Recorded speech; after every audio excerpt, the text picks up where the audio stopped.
my god, pumpkin spice is back! Sometimes the smallest changes to the game can change the way you play in the biggest ways. Oh, hi everyone, Dewlan here, and welcome to Snapshot 25W35A. This one is full of technical changes.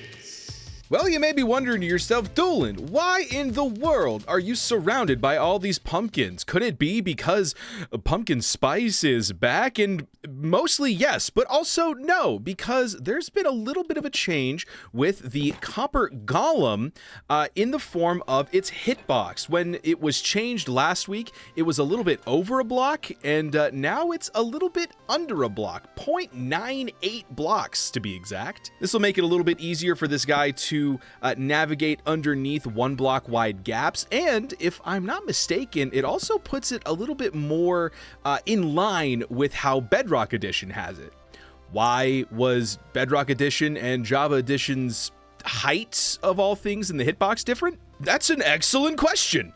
I don't know. There was also an issue where sometimes copper golems wouldn't link up with nearby chests as well when they spawned in with them, and that's also been fixed, so it should be a little bit easier to mess with these little guys now. A couple updates ago, they also made it so that an iron golem could basically plant a flower in this little guy's lightning rod head, which is super cute, but now the head slot basically works like a saddle equipment slot.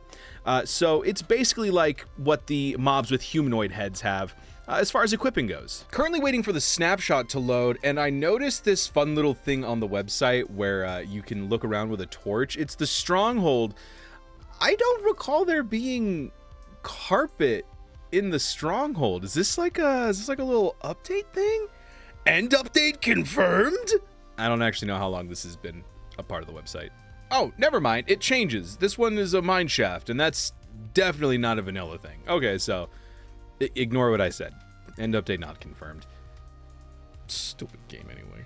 The big change that I was talking about at the beginning of the video has to do with the user interface. The cursor is a little bit different now. So the best way to show this is if I go to the pause menu. In old versions, if I hovered over buttons, my cursor would stay the same.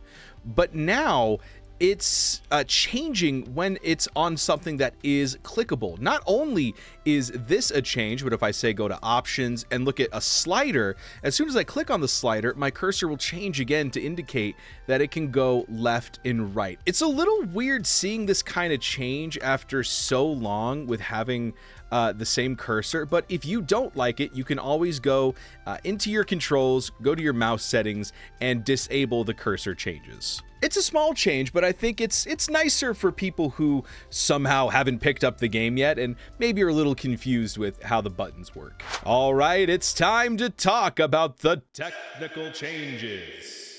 A lot of server properties were actually removed, but fear not, they are now in the form of game rules, which makes it a little bit easier to navigate and to change. So some of the things that were removed as far as properties go are things like allowing the nether, spawning monsters, enabling command blocks, turning PvP on and off, and actually management of the server. I think the game rule for PvP is very interesting, and the fact that it's just a straight up rule now is really, really cool. Same goes for spawning monsters, because a lot of times people don't want to play on peaceful mode, but maybe they don't want to deal with the monsters that come out at night.